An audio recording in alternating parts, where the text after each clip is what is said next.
Bonjour à toutes et à tous et bienvenue sur notre chaîne Insufflons l'amour. Nous sommes Sophie et Anne-Sophie et nous vous accompagnons sur le chemin de l'éveil et de la reconnexion à soi à travers nos transmissions et nos partages. Aujourd'hui, nous avons la grande joie d'accueillir Ivan Skibik, guérisseur et enseignant spirituel qui a pour mission d'aider chacun à grandir en conscience pour vivre une vie libre, heureuse et authentique.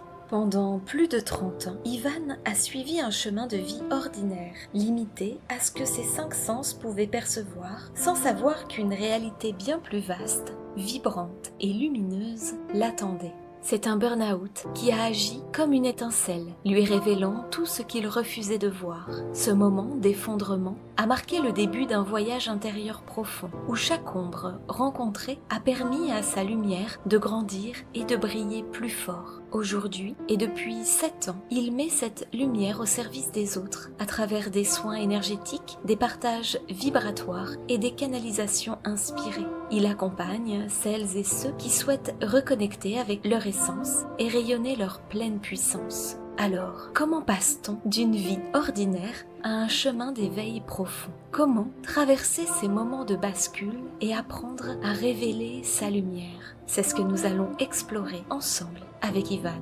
aujourd'hui. Bienvenue à toi Ivan et merci d'être avec nous. Eh bien, bonjour à tous et bonjour à toutes. Merci vraiment de nous retrouver aujourd'hui pour ce moment, ce nouveau moment d'échange, ce nouveau moment de partage. On est très heureuse de te rencontrer aujourd'hui et de te recevoir, Ivan, sur notre chaîne Insufflons l'amour. Merci d'être là. Merci d'avoir accepté ce moment. C'est vraiment chouette. Merci Et à vous pour l'invitation et bonjour à vous deux et bonjour à toutes celles et ceux qui nous regardent. alors aujourd'hui, on avait envie de parler de ce grand thème qui est un peu le cheminement de l'éveil. Donc c'est hyper vaste, il peut y avoir plein de choses à dire et en même temps ce qui va être intéressant aussi pour nous et puis pour les personnes qui nous écoutent, c'est un petit peu parler de ce cheminement de l'éveil qui a été aussi le tien finalement. Parce que de ce qu'on a pu échanger, de ce qu'on a pu partager et puis de ce qu'on connaît aussi, on sait que pendant assez longtemps, finalement, toi, tu as eu une vie, allez, on peut dire quoi, ordinaire. On peut utiliser ce mot-là. En tout cas, voilà, une vie un peu comme tout le monde. Et puis, il s'est passé quelque chose dans ta vie qui a fait que, à un moment donné, il y a d'autres espaces qui se sont ouverts. C'est un peu ça. Comment ça s'est passé pour toi, en fait, cette venue-là dans ce cheminement de l'éveil, dans cette approche spirituelle? Ouais, le cheminement, on est toujours dedans et à un moment, on en est conscient. Euh, il nous arrive toujours beaucoup de choses et le cheminement est long et je dirais même il est peut-être même perpétuel. Euh, mais comment ça s'est passé pour moi? Bon, comme tu l'as dit, hein, j'ai eu une vie ordinaire, un début de vie ordinaire, enfin en tout cas assez classique. Où bon, j'ai suivi ce qu'on attendait de moi, mais sans même m'en rendre compte. Donc j'étais à l'école, j'étais bon à l'école, j'étais bon en maths, je suis allé dans une école d'ingénieur. Euh, et puis voilà, mon début de vie, c'était comme ça. J'avais jamais rencontré aucune personne. Je ne savais même pas ce que ça voulait dire qu'éveil spirituel. La seule spiritualité qui existait, c'était la religion dans laquelle bon, j'avais été élevé, qui est la religion catholique. Et pour moi, spiritualité, ça s'arrêtait là. Il y avait d'autres croyances avec d'autres religions, mais spiritualité égale religion, c'était ça. C'est ça dans quoi j'ai grandi. Et à côté de ça, je vivais une vie sans me poser de questions. Hmm. Et puis, plusieurs choses qui se sont passées, mais à un moment, j'étais entrepreneur. J'avais monté une start-up dans les objets connectés.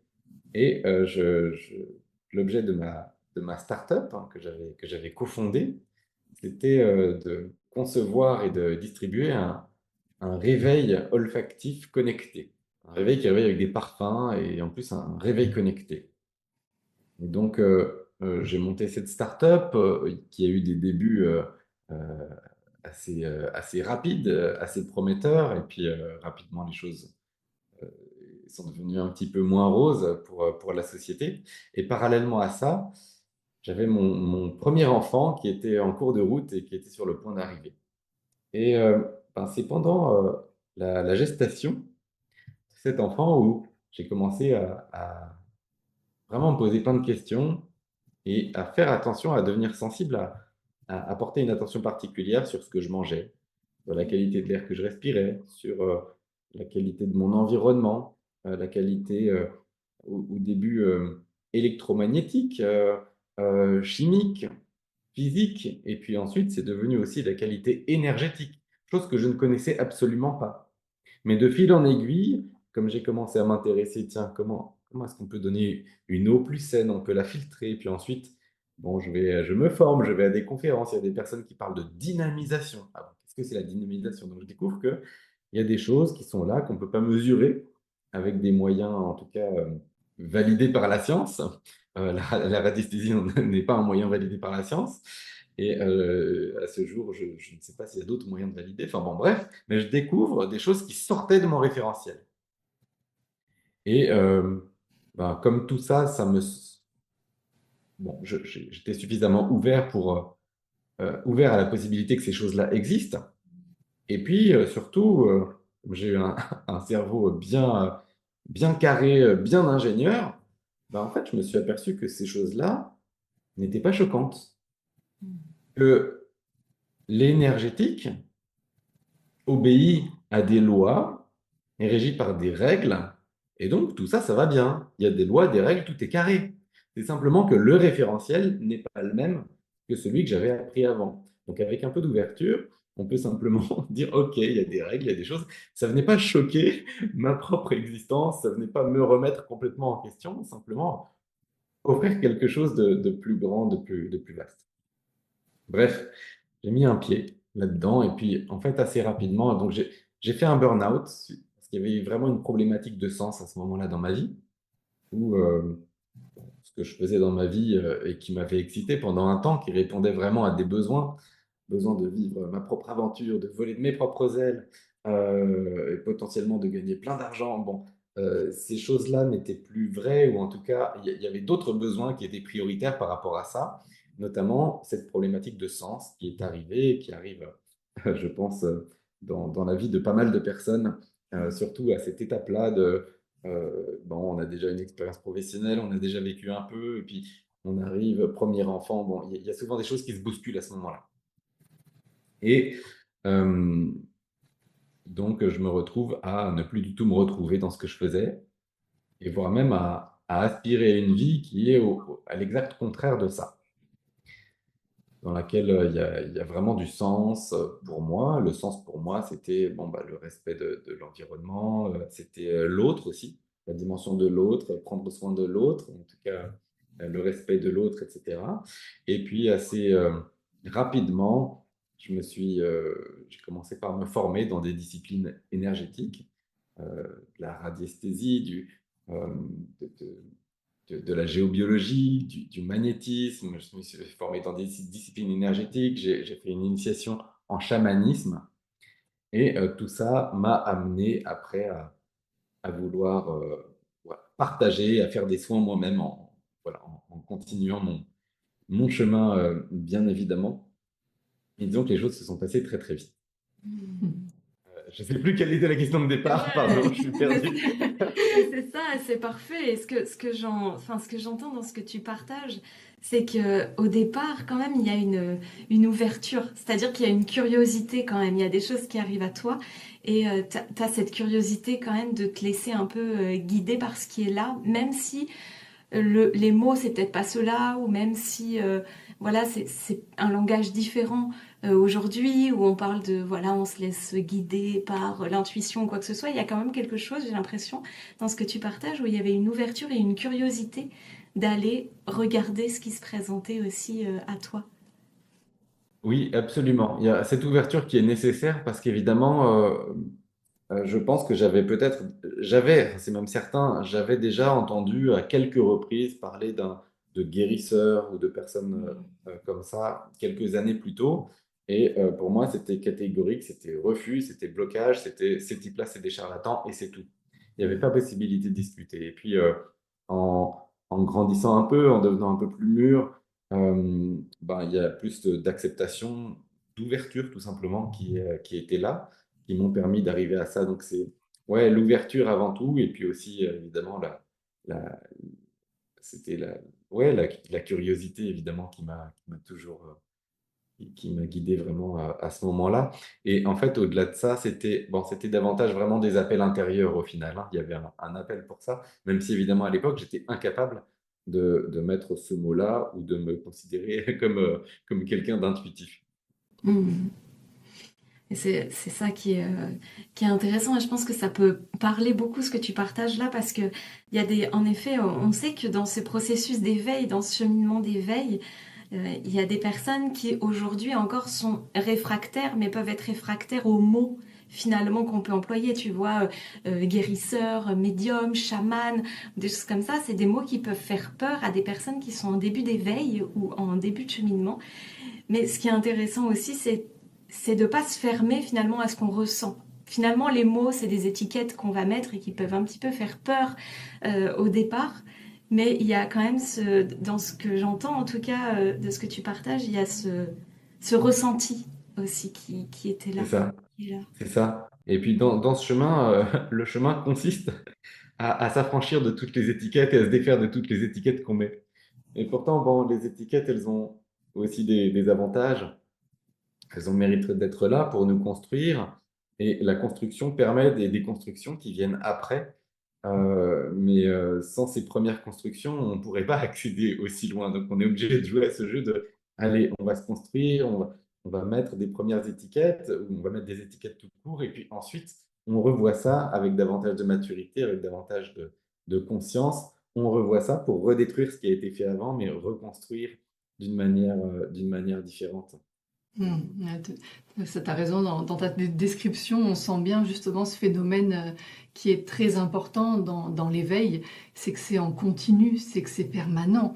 Et vraiment, ça, c'est vraiment important de le percevoir parce que sinon, on se croit arrivé quelque part.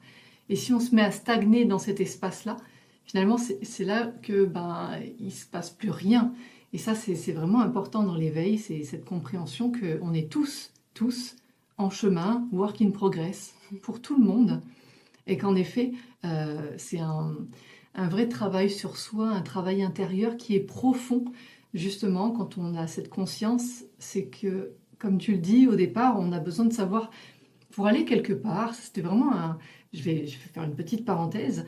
C'était un apprentissage que j'avais eu d'une des personnes qui m'accompagne, moi, sur mon chemin, parce qu'on est aussi accompagnés, nous, sur notre chemin. Et qui m'avait dit un jour, mais comment tu fais quand tu veux partir en voyage? Bah, je lui dis, bah, je mets la destination et puis je mets le GPS, quoi. Elle m'a dit, oui, mais qu'est-ce qui manque dans ta description? Bah, le véhicule? Non. Je sais pas à quelle heure je pars? Non. Elle me dit, d'où tu pars? Tu vas nulle part si tu sais pas d'où tu pars. Et ça m'avait vraiment marqué. C'est un apprentissage qui date il y a 15-20 ans maintenant. Bon, bref, on va pas revenir sur les années. Mais il n'y a pas si longtemps. Et cet apprentissage-là, c'est vraiment important parce qu'en effet, pour aller quelque part, pour grandir vers quelque chose, il faut savoir d'où on part, qui on est à un instant T. Et de cet espace-là, finalement, on peut se permettre d'aller visiter, d'aller un peu plus loin et de se dire « Ah, mais peut-être que là, maintenant, cette étiquette, en effet, peut-être qu'elle va évoluer. » Et paf, on retrouve une nouvelle étiquette, et ainsi de suite. Et c'est vrai que c'est un chemin qui peut être assez waouh, décoiffant, parce que nous, tu vois, dans notre parcours, depuis qu'on est ensemble en tout cas, il y a vraiment un mouvement d'accélération qui s'est fait, de telle sorte que finalement, on n'a même pas le temps. On a l'impression de à peine avoir collé l'étiquette, on est en train d'écrire dessus, qu'on nous dit non, allez, c'est bon, on passe à autre chose. Hein? Et il y a ce phénomène-là qui se fait, et ça va très très vite, et ce qui fait que mais en plus, tu vois, quand on est visible comme ça, quand on essaie de faire des vidéos, d'être sur YouTube ou les différents réseaux sociaux, il y a vraiment ce phénomène où on se dit, bon, bah, finalement, c'est un peu ce que j'ai publié hier, aujourd'hui, ça a évolué, donc il va falloir que j'explique que ben, finalement, il y a un chemin comme ça qui est très très rapide par moment, Et ça peut vraiment être déboussolant parce que, en effet, l'histoire, c'est de toujours savoir d'où on part. Mm. Et quand ça va très vite, par moment, on a l'impression que bah, cette boussole, elle s'agite dans tous les sens. Et on se dit, Oui, waouh, mais en fait, elle pointe plus un espace là devant moi, elle pointe en haut. Ah, d'accord. Puis en bas. Ah, d'accord. Et donc, ça devient multidimensionnel. Et ça, c'est juste magique. En tout cas, ce qui est sûr, c'est que c'est vraiment important, ces étapes-là, d'avoir quand même cette conscience que c'est pas figé et qu'on n'est pas obligé de garder cette petite étiquette collée comme ça toute sa vie. On peut se permettre de dire, ah, non, ça a changé. oui, oui, absolument. Il y a rien du tout qui est figé, au contraire, ça bouge tout le temps. Et en fait, la réalisation, parce qu'en fait, l'éveil, qu'est-ce que c'est? C'est la réalisation de qui on est. Euh, et c'est se réaliser au-delà de la simple forme. Et la forme, c'est évidemment toutes les étiquettes qu'on peut coller dessus. Qu'est-ce qui reste une fois qu'il n'y a plus les étiquettes? C'est perturbant quand il y a des étiquettes qui disparaissent parce qu'on a l'impression que c'est une partie de son identité qui disparaît. Parce que l'identité, elle est attachée à des étiquettes. Le processus d'éveil, c'est, bah, il y a des étiquettes qui partent. OK, comment est-ce que je me sens? Euh, Comment est-ce que ça bouge à l'intérieur? Comment est-ce que je me retrouve et qu'est-ce que je comprends, qu'est-ce que je réalise de moi-même et puis évidemment en miroir du monde, de la compréhension du monde. Une fois que cette étiquette disparaît, puis une fois que celle-là disparaît, puis après il ne reste plus rien. Mais ça peut être, enfin c'est même pas ça peut, c'est ça ébranle sacrément de parfois se retrouver, de pas se reconnaître parce qu'on s'était attaché même à la façon même de se regarder, de se connaître. Ah bah tiens, euh, on a l'impression, on se connaît, on a l'habitude de certaines réactions. Voilà, c'est pas simplement sur des critères physiques de caractère, mais des choses plus profondes. On se dit, bah tiens, je me connais, mais en fait, 2 semaines où j'aime telle chose, tiens, je me suis inscrit à tel cours, j'ai envie de développer ça, de faire ci, c'est ça qui m'intéresse. 2 semaines plus tard, c'est plus le cas. Qu'est-ce qui se passe? Et on se reconnaît plus. Parce qu'en fait, qui est-ce qu'on reconnaît? Ben, c'est simplement le soi d'il y a 2 semaines. Mais le soi d'il y a 2 semaines, est-ce que c'est ça? Est-ce que c'est ça qu'on est? En fait, non. Euh, et cet éveil, en fait, cette réalisation ne peut se faire que dans le présent et dans l'éternel présent. Et ce qui se passe avant, ben, c'est juste quelque chose d'autre qui a été là, mais qui n'est plus. Et tout ça, ben, c'est à intégrer. Parce qu'on a beau le savoir avec le mental, on a beau entendre parler du présent, de l'importance et du pouvoir du moment présent, d'en vivre de temps à autre, de goûter à l'intensité du présent. Ça nous est tous arrivé. Euh, c'est arrivé à tout le monde. Mais à quel point est-ce que c'est intégré? À quel point est-ce qu'on est capable de vivre avec ce présent et dans ce présent? Ça, c'est des choses qui se développent, c'est des choses qui se cultivent. Mais et donc, l'éveil est ce qu'on appelle. Alors, à chaque fois, en fait, toute l'évolution de la conscience, c'est de l'éveil, c'est davantage d'éveil, c'est davantage d'ouverture. Mais qu'est-ce qu'on appelle éveil spirituel? Les gens disent, OK, quelqu'un est éveillé. Quand on dit, OK, quelqu'un est éveillé, ou il y a eu l'éveil spirituel, ben ça correspond au moment où la présence est pleinement intégrée, où la personne, parce qu'elle est dans cette présence, est désidentifiée euh, de son corps, en quelque sorte, et des étiquettes qu'elle peut se coller. Et dans ce moment, dans cet éternel présent, quand il arrive à être intégré, à ce moment-là, c'est l'éveil spirituel. Pour quelques personnes, c'est les personnes qu'on retient parce que c'est les cas les plus spectaculaires qu'on a tendance à retenir. On parle d'Eckhart Tolle, par exemple, pour ne citer que lui, parce que s'il y a un expert qui parle de présence, c'est bien lui. Euh, donc lui était complètement dépressif, au bord du suicide, et puis un soir, boum, d'un coup, il y a un éveil spirituel qui lui tombe dessus. Il y a une réalisation qui se fait là d'un coup, au point qu'il a mis plusieurs années pour s'en remettre, pour travailler dessus, mais il était complètement désidentifié à partir de ce moment-là. Bon, pour la plupart des personnes, cette forme-là n'est pas la forme que ça prend, et ça peut prendre des formes plus douces, simplement l'intégration du présent dans son quotidien qui devient de plus en plus forte. Ça, on peut travailler avec. Et voilà, on peut vraiment amener davantage de conscience qui va amener à- à à cet éveil qui est simplement un point du cheminement qui se poursuit par la suite. Ouais, c'est très intéressant ce que tu partages. Merci beaucoup, merci beaucoup de le partager parce que, en effet, dans ce que ça résonne en tout cas, ou dans ce que ça vient vibrer, c'est ça aussi parfois toute la difficulté de lâcher les résistances aussi. C'est-à-dire de dire, ah mais j'étais cette personne-là, enfin en tout cas je crois encore que dans ce présent je suis cet être-là d'il y a 15 jours par exemple. Or, j'ai évolué, mais je ne sais pas encore qui je suis. Mais donc du coup, je me sens un peu perdue. Et du coup, quand je me sens un peu perdue, je peux avoir. Alors quand je dis je, c'est de manière générale.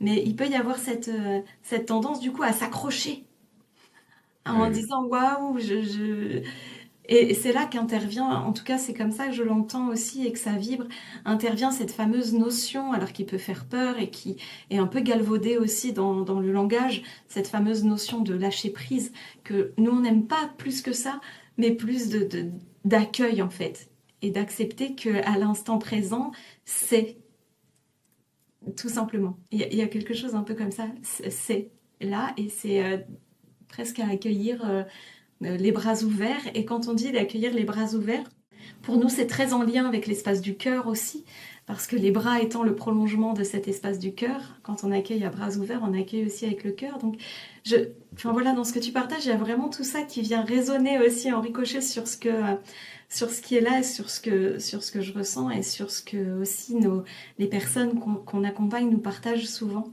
dans cette notion d'éveil, de dire waouh, je sais plus je sais pas qui je suis, je sais si je suis plus celle que j'étais ou celui que j'étais, et en même temps il faut que je laisse faire, et en même temps je m'accroche, et en même temps, et du coup c'est tout un processus comme ça qui est pas forcément confortable. ah bah, oui, oui, c'est même très Ouais. inconfortable parce qu'on aime bien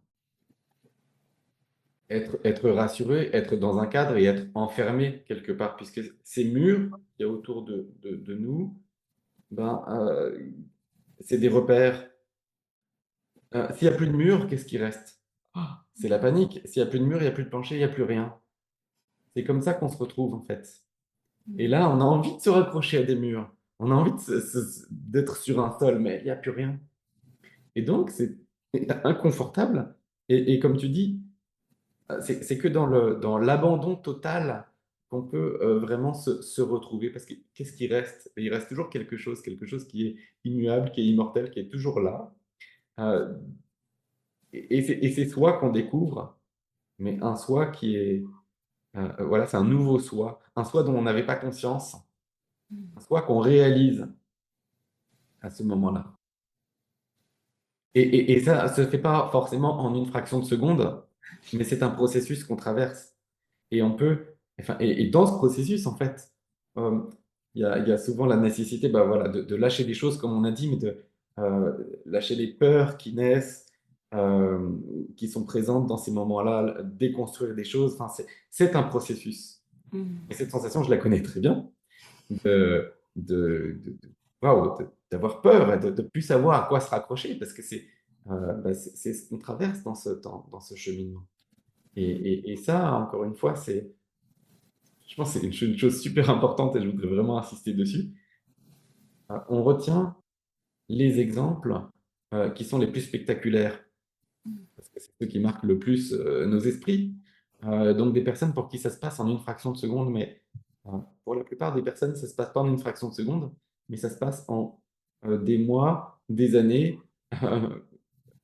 Voilà, ça peut être quelque chose de vraiment long, cette période, mais simplement que ça s'installe et ben, plus on arrive à s'ouvrir, à accepter, plus euh, cette transition et euh, voilà, ce passage à un nouveau niveau de conscience arrivera vite et bien. Tu parlais de cette notion par moment où on va avoir peur de tout ce qui se passe. Est-ce qu'aujourd'hui, il y a encore des périodes où tu sens cette peur remonter, alors peut-être moindre, tu vois, mais est-ce qu'il y a des moments comme ça où c'est encore inconfortable dans ton processus, dans ton éveil, dans ton parcours? Il y a toujours des parties de moi. Ah, attends. Je pense que ça. Non, en fait, c'est pas très juste. Euh, je pense qu'il n'y a plus grand-chose. Mm. Mais régulièrement, ça peut arriver qu'il y ait des choses qui remontent. Il y a des choses qui ont besoin d'être travaillées, d'être vues dans enfin, voilà, dans toute cette évolution qui se poursuit, en fait. Euh, il n'y a plus cette peur totale de choses qui peuvent disparaître. Euh, et parfois, c'est peut-être simplement quelques facettes qui ont besoin d'encore mourir, qui sont plus là tout le temps, et puis d'un coup, il y en a une qui ressort. Des petites réidentifications qui peuvent se faire à certains moments. Mais voilà, le plus gros est fait et défait, en fait. Mm. Le plus gros est passé et c'est défait. Parce que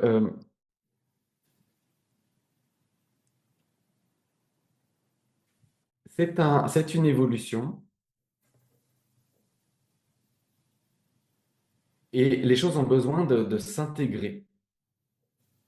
Et dans sa conscience, en méditation, dans certains contextes, on peut être pleinement ouvert euh, dans une conscience très très élevée et accéder à des niveaux de conscience super élevés. Mais pour autant, dans le quotidien et dans sa vie de tous les jours, être encore identifié à certaines choses. Euh, c'est une question d'intégration. Je sais que quand je médite, je suis là. Je sais que dans mon quotidien, avec les enfants, avec les problèmes du quotidien, je suis là. Mais cela, eh ben, je constate, avec le recul, que ça monte. Ça monte tout autant parce que les choses s'intègrent. La présence s'intègre davantage dans le quotidien. La non-dualité s'intègre davantage dans le quotidien. Mais c'est quelque chose. Et donc, dans le quotidien, qu'est-ce que c'est fait? Il est fait de quoi ce quotidien? Il est fait de parties où c'est dans la présence et puis et, et, et tout va bien. Je mets tout va bien entre guillemets parce que c'est pas parce que c'est la présence que tout va bien. Mais en tout cas, intérieurement, on sait qui on est, etc. Et on est voilà, du côté plus euh, éveillé. Et puis, dans le quotidien, il y a aussi des parties plus identifiées, dans lesquelles parfois il y a des problèmes qui viennent nous tirer. Et puis là, bon, ça peut faire remonter des émotions, voire ça peut faire remonter certaines identités qui sont là. Les identités sont nécessaires. On est dans un corps. Il y a des moments, je joue le rôle du conférencier. Il y a des moments, je joue le rôle de l'enseignant. Il y a des moments, je joue le rôle du parent. Mais une fois que ce rôle est accompli dans le présent pour servir son but, après, boum, le présent est de nouveau là, sans étiquette. Les étiquettes sont nécessaires pour que les choses se fassent dans la matière. Mais parfois, il y a une réidentification à ces étiquettes. Et donc, dans le quotidien, qu'est-ce qui se passe? Bon, il y a un petit peu de ça, il y a un petit peu de ça. Et ça fluctue. Mais plus on travaille, plus il y a une proportion importante de ça. Et donc, on avance ainsi. Mm. C'est vraiment un message important ce que tu transmets là. C'est cette notion de dire finalement l'idée de cet éveil, de cette conscience-là qui s'élève, c'est comment je l'intègre et je l'amène dans le quotidien, comment je la fais exister pleinement ici sur Terre, dans mon humanité, parce que finalement c'est ça le grand travail, connecter, avoir des expériences du soi, avoir, voilà, ça quelque part, c'est entre guillemets un peu facile une fois qu'on y a goûté. Par contre, là où tout se joue, c'est comment cette présence-là, eh bien, je la laisse impacter, infuser, intégrer de plus en plus mon quotidien pour la vivre là, pleinement dans tout ce qui se passe, dans mon travail, dans ma famille, voilà, dans tout ce que je crée. Et c'est ça qui est vraiment magique dans ce mouvement, en fait. C'est vraiment d'amener ça ici. C'est souvent ce qu'on dit dans les stages. Tu vois, c'est cette idée de dire c'est génial d'aller 2 semaines dans un ashram par an au fin fond de l'Inde. C'est génial. Par contre, après, si c'est juste pour revenir dans son quotidien comme c'était, et de se dire ah, vivement l'année prochaine que je reparte, bah là, il y a un petit truc il y a un mouvement qui s'enclenche pas encore tout à fait, quoi. Et c'est pas grave. Je veux dire, c'est des vivances, c'est des expériences. Et du coup, en tout cas, c'est ça. L'idée, c'est comment on l'amène à vivre pleinement dans je vais faire mes courses et je suis de plus en plus en présence. Oui, il y a la queue. Oui, la caissière, elle parle trop, elle va trop lentement, je ne sais quoi. Ouais. Et alors? C'est ça. Voilà. Et ça, c'est vraiment le mouvement, en tout cas. C'est ça, c'est exactement ça. Et au moins, et ce qui se passe dans le Sashram, c'est que ça vient faire intégrer des choses. Parce qu'on en ressort, on n'est pas le même. Donc même si on ressort en se disant vivement l'année prochaine, ben, on n'est pas le même que 2 semaines avant. Et on aura passé quelques caps. Mais l'intégration, c'est ça. Et c'est quelque chose qui peut prendre du temps. Enfin, en tout cas, quelque chose qui est continu, parce qu'à chaque fois, on intègre des niveaux de conscience de plus en plus élevés. Mais ben, il faut le temps que ça s'infuse, parce que quand ça s'infuse, ben, ça vient dégager des choses obsolètes qui étaient là, qui étaient dans notre énergie. Et, et, et ouais, ben, notre corps, il encaisse ces changements, notre corps physique. Euh, et pas que le corps physique, en fait, tous nos corps subtils encaissent ces changements. Ça se fait vraiment petit à petit. Et des personnes qui ont vécu des expériences radicales, à mon sens, mais c'est aussi voilà, ce que j'entends des personnes qui peuvent me suivre moi-même, c'est que ces personnes-là ont déjà fait le boulot dans des vies précédentes, et ce qui se passe là, boum, c'est qu'elles reviennent au niveau précédent à ce moment-là, puis ensuite elles continuent leur évolution, mais quand ça se passe d'un coup brutal, comme ça, c'est pas le fruit du hasard, mais c'est qu'il y avait déjà un travail qui avait été fait avant, qui était inconscient pour la personne jusqu'à ce moment-là. Mm. Ça, c'est aussi, pardon, mais je rebondis juste sur ça. C'est intéressant aussi de parler de ça parce que ce que ça vient résonner en moi, c'est de dire, bah, il n'y a pas d'élu, quoi, finalement. Enfin, Ouais, ou alors il n'y a que des élus. ou alors, Ouais, c'est c'est ça, ça. voilà. Voilà. Mais oui. C'est le cheminement qu'on vit tous, en fait. C'est ça. C'est qu'il n'y en a Exactement. pas un qui est privilégié par rapport à un autre. La seule chose qu'on peut constater, c'est qu'il y a des personnes qui ont plus, voilà, qui ont un bagage plus lourd que d'autres, ou qui n'ont pas réglé autant de karma, etc. Donc, on n'en est pas au même point du cheminement. On est même tous à des points différents, même si certains, on est très, très proches. Et puis, il y a des questions de résonance avec des personnes qui sont, euh, voilà, sur des harmoniques de cheminement. En tout cas, on on vient tous du même endroit et on va tous retourner à ce même endroit, mais la façon de le traverser est différente et, euh, on est sur une échelle aussi qui dure des vies. Donc on n'en est pas tous au même point. Mm. C'est ça. Et pour autant, il n'y en a pas qui sont mieux que d'autres ou supérieurs. Enfin, en tout cas, nous, c'est important de poser aussi ce message pour nous, en tout cas, de dire oui, c'est pas parce qu'on a peut-être avancé un peu, disons qu'on a 2, 3 pas d'avance, entre guillemets, dans cette vie-là, qu'on est supérieur ou quoi que ce soit, ou qu'on sait mieux, ou que voilà, c'est vraiment tout un.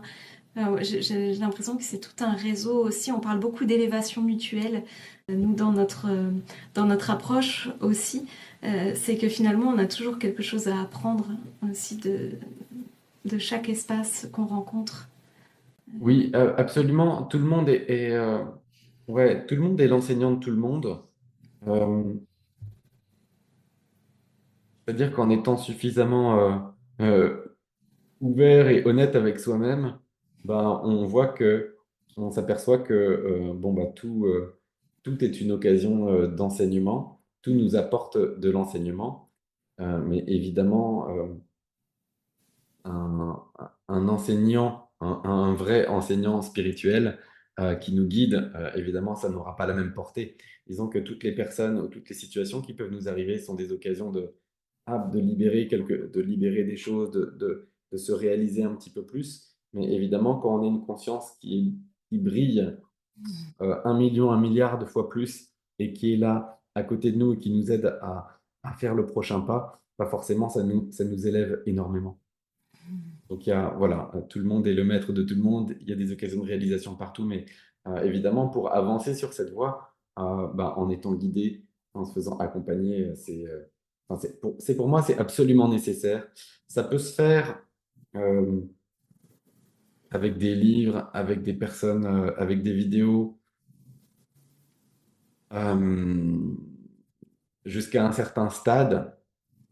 Des choses qui vont être inspirantes, qui vont nous tirer vers le haut, mais au bout d'un moment, à mon sens, il y a vraiment besoin de rencontres. Ça peut être par l'intermédiaire d'un écran, mais besoin d'un travail avec quelqu'un, que ce soit individuel ou en groupe.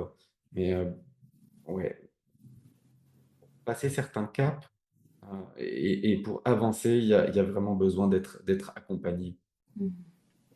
Ouais, c'est ce qu'on ressent aussi.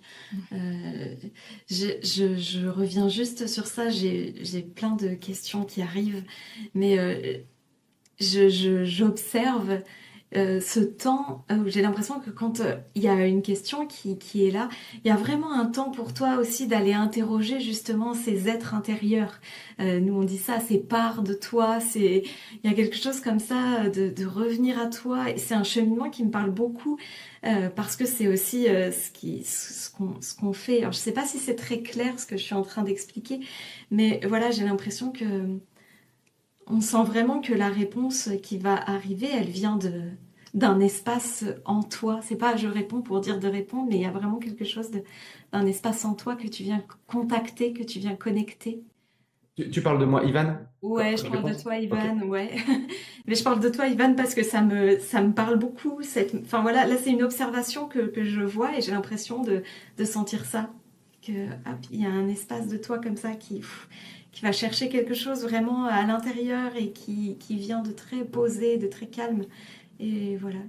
Oui, c'est ça. C'est parce que la réponse vient d'un autre espace, hein, enfin, vient pas de l'espace du mental. Mm. Et il y a toujours du mental qui est là, qui analyse, mais la réponse vient d'un endroit plus profond, vient de l'espace, de l'espace de la présence, de l'espace en fait, de l'intérieur, hein, vraiment. Hein, je ne sais même pas comment le définir, mais d'un espace plus profond, en tout cas.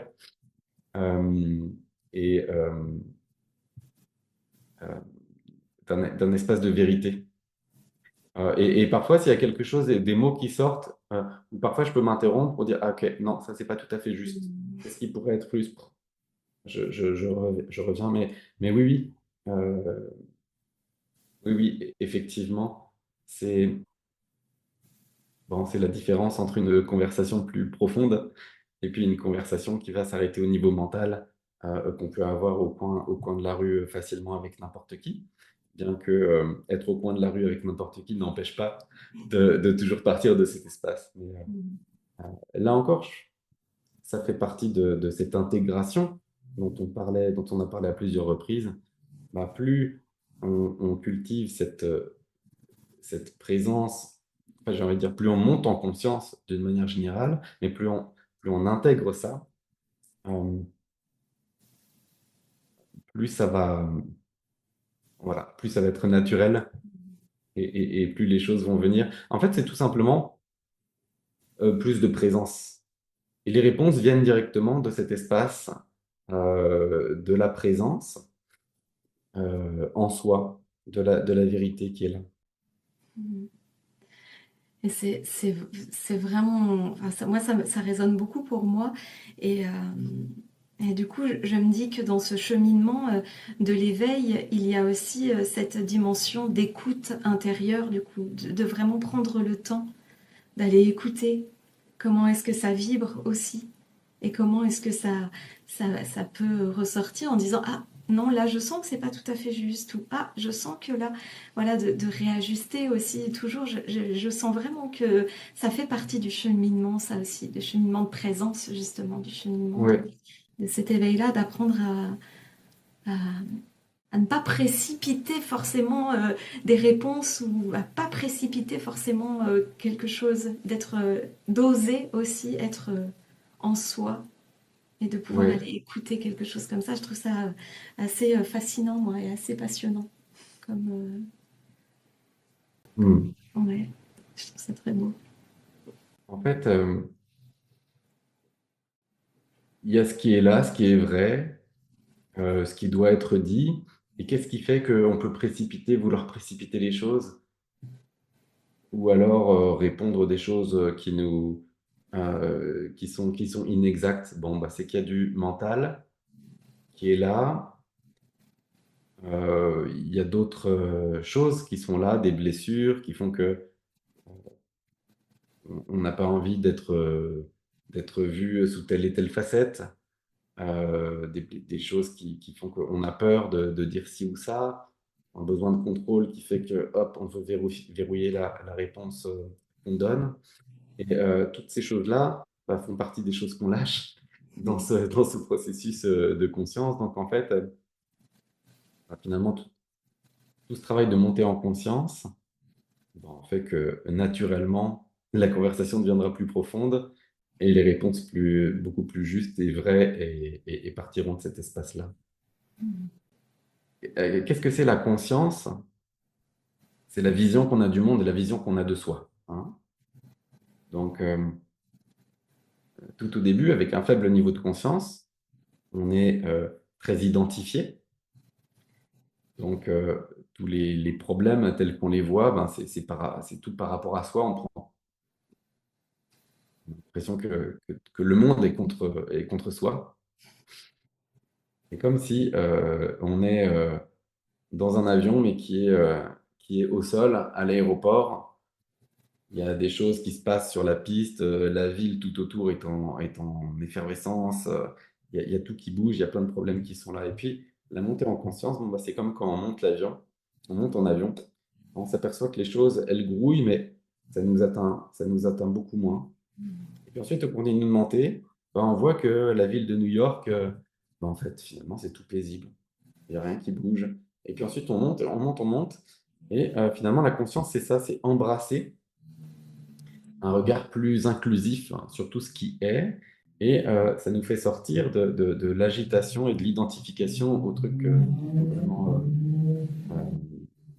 qui sont en bas, entre guillemets, ou qui sont de l'identification qu'on pouvait avoir avant. Finalement, on se détache avec ce regard qui monte.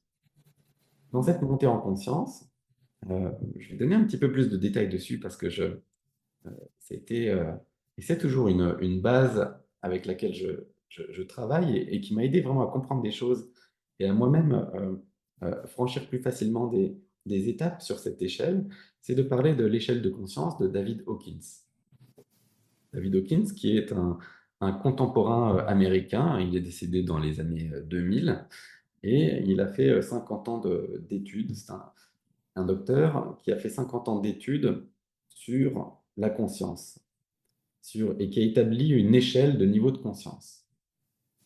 Donc sur cette échelle, bon, forcément, une échelle dit qu'on doit mettre des nombres, on doit pouvoir mesurer. Et donc c'est une échelle de réalisation.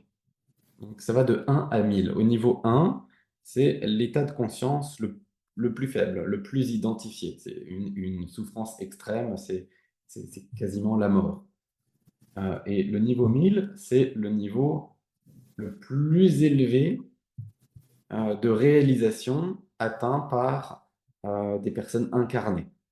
Ce niveau 1000 qui a été atteint par Jésus, Bouddha, Krishna notamment. Donc, les premiers niveaux, jusqu'à 200, correspondent à une conscience bourreau-victime. Donc, conscience bourreau-victime, ça veut pas dire que simplement on traverse des schémas bourreau-victime, ça veut dire qu'on est vraiment dans cette énergie et on est complètement identifié à des rôles de bourreau ou de victime. On ne connaît pas, et dans ces niveaux-là, jusqu'à 200, le monde est forcément quelque chose de mauvais, de dangereux, de difficile. Donc la conscience qu'on a entre 1 et 200, c'est un combat. Pour vivre, c'est un combat. À partir de 200, là, il y a une bascule qui se fait et il commence à faire bon de vivre. À partir de 200, c'est un niveau, enfin, où les niveaux qui viennent à partir de là sont des choses qui deviennent positives. Ensuite, on monte, on continue de monter dans l'échelle. Donc là, on traverse des stades de développement personnel. On a envie de se dépasser. On a envie de faire des choses pour profiter de la vie, parce que c'est bon. Donc il y a du développement personnel qui est là. Et puis ensuite, on arrive donc quand même beaucoup plus loin au niveau du cœur. Et là où il y a toute la conception qu'on avait du monde qui était intellectuelle, elle passe à une compréhension aussi, on ne lâche pas l'intellect, mais elle passe aussi à une compréhension qui vient du cœur. Là, c'est quelque chose de complètement nouveau. Là, on arrive dans des niveaux de conscience élevés, là, on est à 500, et on comprend le monde aussi par son cœur. Donc là, il n'y a plus besoin que d'intellect, là, on parle d'intuition, on parle de choses qui n'étaient pas possibles avec la compréhension qui allait jusqu'au niveau inférieur. Puis ensuite, on poursuit. On arrive à 600, une nouvelle, quelque chose qui arrive de nouveau, une nouvelle bascule. Et là, c'est ce qu'on peut vraiment appeler éveil spirituel, puisque là, on passe, tout ce qui s'est passé jusqu'avant, c'était des énergies, et on passe dans la présence. Ça veut dire qu'on s'affranchit des énergies pour vivre une nouvelle réalité, pour se réaliser dans cette nouvelle réalité. Et là, on est dans le présent. Ça ne veut pas dire qu'il n'y a plus de mental, ça ne veut pas dire qu'il n'y a plus d'énergie, mais que tout ça, c'est contenu dans un espace beaucoup plus vaste et qu'on se reconnaît, qu'on se réalise comme étant un espace qui va contenir le reste, mais qui va être beaucoup plus vaste que ça. Et ensuite, on poursuit d'autres évolutions, notamment en passant par le cap de la non-dualité, d'autres évolutions jusqu'au niveau 1000, beaucoup plus tard. Et donc, lorsqu'on étudie, l'étude de cette échelle de conscience permet de comprendre, mais le fait de comprendre même avec son mental aide à réaliser des choses. C'est toujours plus facile de comprendre ce qui nous arrive quand on peut, enfin en tout cas pour moi, pour ma façon de fonctionner, si je peux les rattacher à des concepts là, qui ont été établis, ah bah tiens, je peux faire des parallèles, ça me rassure, ça me donne des indications sur ce que je vis. Ça ne va pas changer ce que je vis, mais ça va simplement m'aider à avoir une lecture sur ce que je suis en train de vivre. Donc, voilà, il y a vraiment cette évolution qui est là, qui se fait sur de très nombreuses vies, mais qui peut vraiment, dès lors qu'on arrive consciemment dans une démarche d'éveil, dans une démarche où consciemment on se dit, je veux aller au-delà de mes blessures, parce qu'en fait, qu'est-ce qu'on va lâcher? C'est plein de conditionnements, plein de blessures, plein de peurs, etc., tout au long. Mais on en lâche, on en lâche, on en lâche, ça nous aide à monter, mais il n'y a pas que le fait de travailler sur les blessures et de lâcher des blessures. Il y a aussi le fait de travailler sur sa conscience. Et pour moi, il y a, voilà, pour transcender ces niveaux de conscience, donc pour monter sur cette échelle de conscience, il y a 3 choses à travailler. La première, c'est se libérer de blessures. Les blessures, c'est comme ces choses, c'est comme s'il y avait des grappins qui venaient nous raccrocher, qui sont maintenus au fond, qui sont maintenus à des niveaux bas et qui nous empêchent d'aller plus haut. On est raccroché ouais, c'est comme, ouais, je visualise vraiment ça. On est à une extrémité de la corde et il y a l'autre extrémité, c'est des grappins qui sont rattachés à des grosses blessures qui sont bien basses sur l'échelle du niveau de conscience. Bon, en nettoyant ces blessures, on libère, on se dégage toutes ces choses. Et là, la montgolfière, on a lâché toutes les amarres et la montgolfière peut monter plus facilement.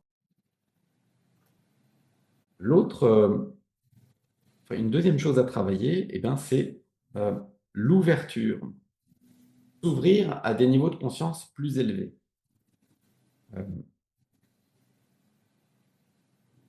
Dans mon cas, le fait de lire le livre d'Eckhart Tolle, Le pouvoir du moment présent, ça m'a ouvert à l'existence de ce présent que je ne connaissais pas. Ça ne veut pas dire que je n'avais pas vécu de moments de présence avant, mais simplement le fait de comprendre, de savoir ce que c'est, m'a donné intérieurement l'information, ah ouais, c'est possible, je peux y retourner. En tout cas, je sais que ça existe. Euh, pour faire un autre parallèle, c'est comme si il y a plein de sportifs, euh, tels des sportifs de haut niveau. Bon, ils vont stagner à un certain niveau de performance, et ils vont tous être à quelques centièmes de seconde, à 2-3 centièmes de seconde dans un mouchoir de poche. Et puis il y en a un qui arrive à faire 10 centièmes de seconde de moins sur un 100 mètres, tout d'un coup. Et là, tout d'un coup, il y en a plein d'autres qui arrivent à le faire. Parce que ça a libéré des croyances chez les autres que c'était pas possible d'arriver à ça et qu'on était déjà au maximum. En fait, c'est possible de faire mieux. Donc, une fois que cette croyance, elle a été... en fait, une fois que... alors, il y a des croyances qui partent, mais il y a aussi c'est une ouverture vers quelque chose de nouveau. Donc, en fait, travailler sur cette ouverture, aller explorer des niveaux, être emmené, parce que ça, on n'y va pas tout seul, pour monter, dans les niveaux élevés en tout cas, il y a besoin qu'on nous montre la voie, qu'on nous ouvre le chemin une première fois, ou 2, 3 fois. On nous ouvre le chemin pour accéder à des trucs. Ensuite, on sait qu'on peut y aller. Donc là, on vient ouvrir l'horizon des possibles. On vient euh, placer des balises sur le cheminement de la montée en conscience. Et ça se fait avec un premier de cordée qui nous accompagne. Et puis la troisième étape, on l'a déjà mentionné, c'est l'étape d'intégrer tout ça. Parce qu'on peut aller visiter des choses hautes, savoir en méditation comment monter en conscience, comment monter dans tel espace élevé, mais ensuite, il y a nécessité de ramener ça, de faire en sorte euh, que ces vibrations, que ces niveaux de conscience fassent partie de notre quotidien. Et ça, bah, voilà, ça peut être accéléré par des choses qu'on vit, par des choses qu'on fait, par des transmissions de niveaux de conscience. Et ça nécessite aussi du temps.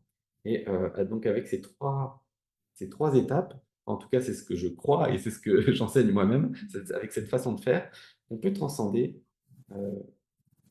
à la fois de manière rapide, relativement rapide, ça dépend de tout le monde, le rapide ne veut rien dire, mais à mon sens, de la manière la plus optimisée, d'une manière durable et aussi d'une manière visible et mesurable, cette échelle ces niveaux de conscience. Merci. Merci beaucoup pour ce partage. Et tu vois ce que tu partageais sur, moi j'appelle ça la théorie des loups, parce qu'on me l'a présenté comme ça. C'est cette théorie où justement des loups n'arrivaient pas à passer par-dessus un mur qui faisait plus de 2 mètres. Et donc l'idée c'était de dire, ils peuvent pas, ils sont pas en mesure d'eux, sauf qu'en les observant un peu plus longtemps, il y en a un qui a fini par y arriver. Et à partir du moment où il y en a un qui est arrivé, tous les autres ont passé le mur. Et c'est vraiment ça, c'est montrer la voie, montrer que c'est possible, montrer que finalement il n'y a pas de limite si ce n'est celle qu'on se met à l'intérieur. Et dans une autre expérience aussi qu'on m'avait partagée, c'était cette notion, tu vois, comment finalement des croyances viennent se poser. C'était dans un petit gobelet, tu as des petites puces, là, enfin des petits insectes qui sont largement en mesure de sortir du gobelet, sauf qu'on les laisse un certain temps avec un couvercle. Quand on enlève le couvercle après ce temps, toutes les puces sautent juste à hauteur du couvercle et plus aucune ne s'échappe. Parce qu'on les a conditionnées, on leur a posé cette croyance qu'en fait elles ne peuvent pas sauter plus haut. Et donc voilà, finalement, si on amène de manière très imagée une croyance, un conditionnement, comment ça vient limiter, comment finalement ça nous empêche de voir tous les possibles, c'est simplement ça. Et c'est vraiment... ou alors, tu sais, on voit ces images parfois où une personne mime de mettre tout pas le collier, je ne sais plus comment ça s'appelle, mais sur un cheval par exemple, et mime juste de le mettre, et après mime de le tirer, et le cheval suit. Parce qu'il est tellement conditionné que ça se passe comme ça, que du coup, il va suivre le mouvement. Donc il y a vraiment cette notion d'ouvrir son regard, quoi, et de se dire, mais tout est possible en fait, tout est possible. C'est pas parce qu'il y en a plein qui disent que non, et ça c'est tellement courant dans les cheminements, combien de fois on entend ça, ou même nous dans nos cheminements, ce moment où tout le monde autour nous a dit, non, tu peux pas faire ça, c'est pas possible. Tu peux pas quitter ton emploi comme ça, tu as la sécurité, tu peux pas voilà, tout remettre en question pour aller dans un domaine. Voilà. Et ben oui, mais en fait, c'est juste qu'à l'intérieur, il y a une voix qui murmure au départ, puis qui parle un peu plus fort, puis au bout d'un moment qui hurle et qui dit mais si, il faut y aller, il faut absolument y aller. Et donc il y a cet élan du cœur, et c'est vraiment ce qu'on appelle le courage, le cœur en action, le cœur agir, courage. C'est vraiment ce mouvement-là où, waouh, ça y est quoi, on peut y aller, on peut enfin être qui on est, ou du moins s'en approcher, tendre vers qui on est vraiment. Et ça c'est vraiment, c'est fort, c'est vraiment fort ces moments de vie. Et tu vois, finalement, dans tous ces chemins qu'il peut y avoir, chaque chemin est unique. Mais en effet, il y a des chemins qui sont longs et plutôt linéaires. Il y en a d'autres où il va y avoir des pics comme ça, où il va y avoir des pics de conscience, voilà, des moments quand même qui viennent un peu heurter, bousculer pour prendre une conscience un peu plus grande. Et je crois savoir que sur ton parcours, il y a eu quand même une période qui n'était pas évidente. Quand il y a eu ce basculement, il y a eu un moment un peu très inconfortable où tu as fini par dire non mais en fait avant que tout casse à l'intérieur, je vais arrêter. Et je sais qu'il y a quand même eu ce grand mouvement d'assez dur pour toi. Oui, oui, oui, bien sûr. En fait, bon, il y en a eu d'autres aussi. Globalement, enfin voilà, on vit tous des choses complètement différentes. Je trouve que c'est c'est relativement tranquille ce que j'ai eu dans mon parcours par rapport à d'autres parcours de vie que je peux voir. Mais bon, encore une fois, on ne peut pas comparer ce qui est arrivé à l'un à l'autre. Chacun, c'est vraiment la façon dont on le vit, c'est très intime. Euh, oui, il y a eu des périodes. Il y a eu des périodes plus difficiles, plus identifiées, mais qui m'ont permis, qui étaient nécessaires pour faire cette déconstruction et pour reconstruire après sur des bases plus solides. Euh, donc, oui, il y a eu ce burn-out. Plus récemment, il y a eu aussi un divorce qui m'est arrivé, qui m'a permis de faire le deuil de beaucoup de choses euh, qui étaient, euh, qui étaient en moi, qui faisaient partie de mon propre référentiel, de mon propre, enfin, voilà, des conditionnements qui étaient là ou d'autres types d'énergie, et de lâcher ces choses pour me retrouver vraiment dans un premier temps, comme ce qu'on décrivait tout à l'heure. Il n'y a plus de mur, il n'y a plus de sol, il n'y a plus rien. Me retrouver complètement perdu, être quelque part un peu en panique avant de comprendre, de réaliser que en fait, ça peut être la norme et simplement de finir par être confortable dans cet état-là, de me reconnaître dans cet état-là, et puis de vivre dans une nouvelle conscience. Et c'est avec tout ça, tout ce que tu nous as partagé là, tout ce que tu nous partages, c'est avec tout ça que tu accompagnes toi aujourd'hui, ou en tout cas que tu enseignes. C'est ça, ça fait partie de tout ça, ça fait partie de ton enseignement aujourd'hui. Oui, absolument. Alors en fait, la plupart des choses que j'ai faites jusqu'à présent, on peut trouver aussi voilà, dans ce que je propose, c'est des soins énergétiques. Parce que c'est par ça que j'ai commencé. Et au début, j'avais que cette facette-là, en tout cas dans ce que je proposais, uniquement des soins énergétiques, alors qu'ils peuvent prendre plein de formes différentes, mais ça reste du soin. Donc, des soins enregistrés qui vont travailler spécifiquement sur des blessures, qui vont travailler spécifiquement sur des thématiques, comme la thématique de l'abondance, la thématique de révéler ses capacités extrasensorielles, par exemple. Ou alors via mon application mobile 333 Go, il y a plein de thématiques avec des soins en format vidéo. Donc dans les formats de soins, j'ai été super innovant, enfin toujours à l'écoute de ce qui venait, mais c'est vrai que j'en ai fait des variétés, voilà, et j'en fais toujours. Et puis depuis un peu plus d'un an, il y a une nouvelle euh, ouais, une nouvelle facette euh, que je prends dans l'enseignement spirituel. Et donc là, pour aider les personnes à monter en niveau de conscience. Alors, les soins permettent ça, mais comme je l'ai dit, il y a trois choses, hein. Il y a se nettoyer, ouvrir et intégrer. Et donc, je fais ça au travers d'une communauté. Je fais ça dans le cadre d'une communauté, une communauté privée, qui permet ce travail. Et là, c'est vraiment quelque chose de nouveau. Là, on parle éveil spirituel, on parle non-dualité, et on vit des choses, on intègre des choses. Et ça n'a rien à voir avec le monde de l'énergie, enfin, dans toutes ces autres choses qu'on peut trouver et que je propose. Donc, c'est relativement nouveau. Et aujourd'hui, dans cette communauté, donc là, ça fait un peu plus d'un an, ça fait même, ouais, ça fait même presque un an et demi, le temps passe vite. Bon, bah, les personnes qui sont là depuis le début, que j'accompagne depuis ce temps-là, je vois à quel point elles se transforment et c'est absolument magnifique. On va vraiment dans des espaces de conscience où euh, bon, bah, je commence une méditation, on arrive, elles sont dans la présence en 20 secondes, et puis ensuite dans d'autres espaces de conscience vraiment élevés, puis je vois que l'intégration se fait aussi, enfin voilà, je les vois se transformer, mais elles me voient aussi me transformer, parce on avance tous ensemble en fait, hein. Comme vous l'avez dit tout à l'heure, bon, c'est pas parce que j'ai un ou deux ou trois, enfin, peu importe, le train d'avance, que moi-même je stagne là. Et moi-même, je me fais accompagner pour continuer ma propre évolution. Que ensuite, et dès que les choses sont un peu plus intégrées, un peu plus installées en moi, bah, je sens que c'est le moment de les transmettre à mon tour. Et donc voilà, on monte tous dans ce chemin. Et du coup, comment ça se passe pour rejoindre cette communauté? C'est possible pour tout le monde? Comment ça se passe en fait? Comment tu organises ça? Sur Alors, les gens oui, qui nous écoutent, qui ont il y a peut-être des- envie, qui sont en train de se dire, oh là là, oui, mais moi oui, ça m'intéresse à fond. oui, oui, c'est possible. C'est possible de le rejoindre. Alors, au moment où on enregistre cette vidéo, il y a des changements que j'ai mis en place. Ok.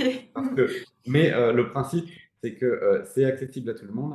Mais et voilà, il y a des nouveautés qui sont en train d'arriver en fait. Donc, euh, euh, il y a des communautés qui vont être accessibles à tout le monde pour pouvoir avancer en groupe sur son chemin. Euh, ça va être existant. Et pour la partie plus avancée dont je parle et que je pilote en personne, enfin voilà, il y a 3 rencontres par mois. Ce sera accessible sur tout le monde. Il y aura simplement des prérequis. Et parce que j'enseigne depuis un an et demi a été intégré par ces personnes. Et donc là, on en est beaucoup plus loin. Et bon, j'ai vu ces quelques derniers mois que les personnes qui rentraient partaient au bout d'un mois parce que bah, il n'y avait pas les bases. Enfin, voilà, il faut acquérir quand même des automatismes, avoir reçu des enseignements, des transmissions et des automatismes aussi avec ma propre façon d'amener les choses. Et donc, du coup, bon, bah, voilà. En fait, j'ai créé des modules qui permettent de rattraper ça et d'intégrer ça pour ensuite pouvoir rejoindre cette communauté. Donc là, voilà, je ne sais pas quand sera publiée la vidéo, ce sera peut-être encore, mais en tout cas, il y a cette possibilité. Et mon but, qu'est-ce que c'est? À travers tout ce que je fais, c'est d'aider tout le monde à monter en conscience. Donc, je fais ça à travers des soins énergétiques pour libérer des choses, à travers cette communauté, cet accompagnement, et c'est que ce soit accessible à tout le monde. Donc, facilement accessible. Donc, voilà, c'est pas des trucs, ça reste même au niveau du tarif, 27 euros par mois pour faire partie des 3 rencontres par mois, etc. C'est juste euh, par rapport à ce qu'on reçoit, mais c'est juste incroyablement accessible. Euh, et c'est justement qu'il y ait du monde qui puisse bénéficier euh, de ces trésors, en fait, de ces enseignements. Ouais, super. Je pense que Je pense que ça va intéresser, ça va vibrer, résonner avec pas mal de Mm. personnes qui nous écoutent. On mettra de toute façon tous les liens que tu nous as donnés Dans le aussi, descriptif. voilà, dans le descriptif pour pouvoir tout retrouver. Mais sinon, je crois qu'on te retrouve assez facilement quand même sur les réseaux, sur YouTube, sur Internet. Et puis du coup, avec aussi ton application là, 333 Go, c'est ça, hein, C'est ça. qui est une application mobile. Où voilà, il y a plein de trésors aussi. Donc on invite vraiment, on vous invite à aller voir. Vraiment, c'est plein de richesses. Et ce qu'on aime beaucoup, et ce qu'on ressent aussi, euh, c'est l'ouverture de cœur. Et on trouve que c'est ça qui est beau et c'est ça aussi qui vibre aussi pour nous dans ce cheminement de conscience. Là, tu dis, bah voilà, l'objectif aussi, le but pour accompagner les personnes dans cette montée en conscience, dans cet éveil de conscience, c'est aussi que ça soit accessible et que ça soit accessible à tous finalement. Alors oui, sur certains prérequis parce que il faut rattraper en effet tout ce que vous avez avancé, mais ça c'est presque du matériel, j'ai envie de dire, mais sinon il y a vraiment toute cette ouverture de cœur pour pouvoir transmettre en fait tous Oui, ces oui, oui, trésors-là. absolument. Ouais, ouais, c'est ça. Je veux pas faire des choses élitistes et transmettre à quelques personnes. Je veux que ce soit accessible au plus grand nombre. Mm. Moi, ça a toujours été, voilà, ma politique. Enfin, en tout cas, ce qui est juste pour moi, que ce soit à travers tout ce que je propose, l'application ou d'autres choses. En tout cas, euh, c'est, ouais, c'est c'est comme ça que c'est juste. Donc, est-ce que tu sens là que c'est aussi avec les énergies là en ce moment, enfin, je veux dire, dans ce que toi juste tu ressens, qu'il y a cette demande, ou en tout cas euh, ce sentiment d'ouvrir justement à plus grand, d'accompagner vraiment dans cet éveil de conscience. On ne parle pas nécessairement des énergies 2025 ou quoi que ce soit dans ce biais-là, mais de sentir qu'il y a un mouvement comme ça qui se fait quand même avec de plus en plus de demandes, de personnes qui ont envie justement de libérer tout ce qu'il y a au bout de la corde là dont tu parlais tout à l'heure pour Oui, ah pouvoir oui, oui, c'est évident, c'est Mm. évident. Et on n'en est qu'au début, j'en suis convaincu, parce que ça va devenir, à mon sens, il y a tellement de personnes qui sont en train de s'ouvrir, qui cherchent à se libérer, qui cherchent, alors tout au début, c'est simplement, ah, j'ai envie de me libérer de mes gros bobos pour aller mieux, mais ensuite, juste après, qu'est-ce que c'est? Bah, une fois qu'on est un petit peu libéré, bah, on veut pas simplement aller mieux, on veut tout simplement, il y a cet appel qui est là, cet appel pour grandir en conscience.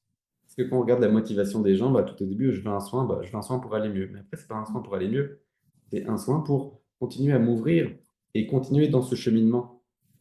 Et on continue à monter. Et ça, il y a de plus en plus de monde qui sont dans cette démarche-là, qui veulent amener du sens. Et d'ailleurs, on le voit même dans c'est fou, même dans les thématiques abordées dans les dessins animés de Walt Disney et tout. Enfin, il y a du vocabulaire spirituel qui arrive, même des notions qui étaient euh, complètement inimaginables avant. Et maintenant, on parle, il y a soul, il y a ouais, la vie après la mort, plein de choses, en fait, qui deviennent la norme. Et c'est là-dedans c'est ça que regardent nos enfants. Et c'est chouette, c'est magnifique, parce que ben, si on m'avait parlé de ça quand j'étais enfant, ça aurait été, enfin, voilà, ça aurait été trop bizarre, ou on se serait moqué de moi à l'école. Là maintenant, les choses deviennent complètement normales. Bon, ben, voilà, on sait qu'il y a une âme. Enfin bon, euh, les choses bougent et bougent très très vite. Et c'est beau de voir que bon, déjà les enfants naissent dans des vibrations beaucoup plus hautes aujourd'hui, qu'il y a de plus en plus de ressources qui leur permettent, que les parents eux-mêmes sont plus éveillés. Et je me dis, waouh, et c'est chouette parce que tous les trois, on a de la chance d'être jeunes et de voir ce qui va se passer dans les quelques dizaines prochaines années encore, d'avoir cette chance-là. Mais je pense que c'est euh, dans la même mesure, l'évolution va être tout aussi transformatrice que ce qui se passe avec la technologie, par exemple, avec cette révolution de l'IA et tout. Mais ça, simplement, la révolution de la conscience qui arrive et qui est tout aussi vertigineuse, mais bien plus vertueuse. Ouais, Mm. mais vraiment, merci beaucoup.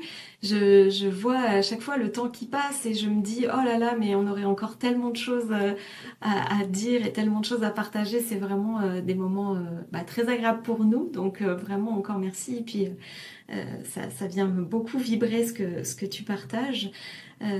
Si tu avais allez, un dernier message peut-être à passer aux personnes qui nous écoutent par rapport à ce thème du cheminement de l'éveil ou par rapport à toute autre chose, quelque chose voilà, que tu aurais envie de déposer là par rapport à tout ça, qu'est-ce que ce serait? Bah, j'ai spontanément envie de parler de présence, simplement pour rappeler quelque chose que j'ai dit furtivement tout à l'heure, mais qui est pour moi voilà, d'une importance capitale parce que la compréhension de ça a vraiment changé des choses chez moi. C'est euh, le, il y a le monde des énergies.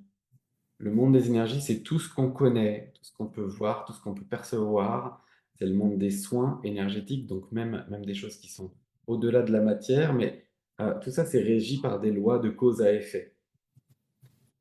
Et derrière ce monde-là, il y a beaucoup de monde qui s'arrête là, pour qui toute la vérité est énergétique. Mais au-delà de ce monde énergétique, il y a, il y a la présence.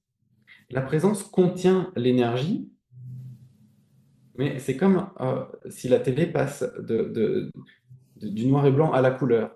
Il y a infiniment plus de possibilités, c'est infiniment plus grand. Et au-delà des énergies, il y a la présence qui est inclusive, qui ne rejette pas les énergies, mais simplement comprendre que au-delà de ça, il y a ce qui se passe dans l'ici maintenant, qui n'est plus régi par des lois énergétiques, qui n'est plus régi par des lois de cause à effet, mais c'est ce qui est là maintenant. Et ça, c'est l'éveil spirituel. Et ça commence là. Et c'est le message des cartes Tollet. Et le fait de comprendre que, en fait, c'est un passage des énergies à autre chose, à cet espace de présence, ça a changé énormément de choses pour moi. Donc voilà, le fait de le réexposer ici, euh, aura peut-être, enfin, en tout cas, je vous le souhaite que ça vous éclaire de la même manière que ça l'a fait pour moi. Hmm. Je pense que ça va éclairer et comme tu l'as partagé aussi beaucoup, de permettre là aussi aux personnes qui nous écoutent de laisser intégrer ça, de Ouais, tout à laisser fait. s'intégrer aussi ça parce qu'il peut y avoir ce côté de parfois de comprendre avec l'espace de la présence, avec l'âme, avec le soi, avec voilà. Et puis le mental qui dit oh mais qu'est-ce que ça peut vouloir dire vraiment ça dans le... Et de juste par rapport à ce que tu partages, j'ai aussi envie d'inviter les personnes qui nous écoutent à dire n'essayez pas de comprendre avec votre tête pour l'instant, mais juste laissez vibrer le message justement, laissez infuser, laissez intégrer ça et, euh, et ça va fleurir. Hmm. Ok. Merci beaucoup, Ivan, pour tout ça, pour ta présence, pour tous tes mots, pour tes partages. Euh, on sent que nous aussi, on va intégrer, on va laisser infuser tout ça. C'est chouette. Vraiment chouette. Mais c'est un vrai plaisir. Merci infiniment pour votre invitation. Vraiment, ça me touche. Et merci voilà, merci pour votre accueil. Et merci à toutes celles et ceux qui regarderont cette vidéo. Hmm. Mais je pense qu'ils vont voir plein, ils vont attraper beaucoup de trésors et beaucoup de pépites. Donc ouais, merci beaucoup, merci à vous d'être toujours plus à l'écoute et plus présent aussi sur la chaîne. C'est vraiment une grande opportunité qu'on écoute, on entend ce message depuis un petit moment d'ouvrir nous aussi, d'ouvrir grand et donc voilà, donc ça va continuer sur ce chemin-là, en tout cas. Donc merci beaucoup d'avoir été avec nous pour ce moment. On met toutes les infos en commentaire pour retrouver vraiment toute ton actu à toi, Ivan, et puis tous les liens et tout ça. Et puis nous, on se retrouve tout bientôt Ouais. pour un prochain moment. Merci beaucoup, Yvan. Merci à Merci. vous. Merci infiniment.